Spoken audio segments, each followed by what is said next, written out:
How to change language on Sygic. Hello everyone, welcome to another tutorial. In this video, I will show you how you can change language on Sygic, and this is how to go about it.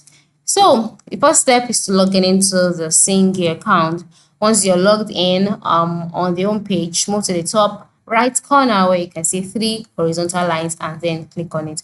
Once you click on that, you'll be brought to the page where you'll see a number of options. Amongst this option, ensure you select settings, which is located under offline maps. So by selecting settings, you'll be brought to the settings page, and the second option here under the general tab is language and sound, so select that. On the language and sounds page, you can see app language, so select language, and you can see a number of languages that are available on the Sygic app. So once you can see this, just go ahead to select the language you would like to change it to. For me, I prefer the English. I'm just going to select English and leave it as that. So, and after selecting, the language that you've selected would automatically change, and every other thing on your application would be in that language that you have chosen.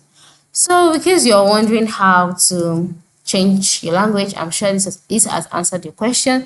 And next thing for you now to do is to subscribe to this channel, leave a thumbs up, and then recommend this video to your friends and family. So thank you for watching and have a very good day.